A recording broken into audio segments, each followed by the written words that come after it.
Hi guys, ఎలా ఉన్నారు? ఇది ట్యూస్డే వ్లాగ్. ట్యూస్డే ఏంటంటే నేను, విష్ణు, పాప అందరం కలిసి అయితే రైల్వే కోడూరుకి వెళ్తున్నాం అనమాట. మేము మా ఇంటి దగ్గర స్టార్ట్ అయ్యేటప్పటికే టైం 3:30 అలా అయింది. ఇప్పుడు ఆల్మోస్ట్ 5 అవుతుంది. ఇంకా ఈవినింగ్ స్నాక్స్ కోసం అనేసి చెన్నై హైవే దగ్గర ఏదో జ్యూస్ కేఫ్ చాలా బాగుంటుందనేసి విష్ణు చెప్పారు. సరే ట్రై చేద్దామనేసి ఇక్కడైతే ఆగేసాము.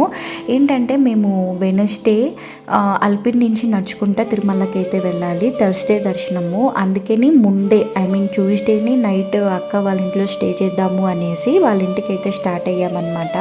ఇక్కడ చాలా బాగుంది, యాంబియన్స్ అంతా ఓపెన్ ప్లేస్ చాలా బాగా అనిపించింది. మా పాప ఇంకా రాగానే లాలీపాప్ని క్యాచ్ చేసేసింది.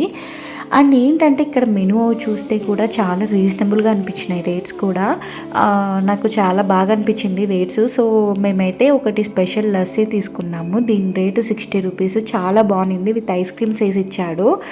మేము ఏదైనా సరే ఒకటే తీసుకొని అన్నీ షేర్ చేసుకుంటాం అనమాట. ఇంకా విష్ణుకి పాపకి అయితే బ్రెడ్ ఆమ్లెట్ తీసుకున్నాము. పాప మధ్యాహ్నం లంచ్ సరిగ్గా చేయలేదు అనేసి కనీసం ఆమ్లెట్ అన్నా తింటుందనేసి బ్రెడ్ ఆమ్లెట్ అయితే తీసుకున్నాము. బ్రెడ్ విష్ణు తినేసి ఆమ్లెట్ అయితే పాపకైతే ఇస్తున్నాడు. చాలా బాగుంది. దాని రేట్ అయితే 50 రూపీస్. ఇంకొకటి అయితే ఈ ఎమ్మీ శాండ్విచ్, చికెన్ శాండ్విచ్ అయితే తీసుకున్నాను నేను. దీని రేట్ అయితే 80 రూపీస్. చూడగానే నాకు భలే అనిపించింది. టేస్ట్ వైజ్కి వస్తే అస్సలు చాలా బాగా అనిపించింది. 80 రూపీస్కి ఎంత బాగుందో టేస్ట్ అనిపించింది.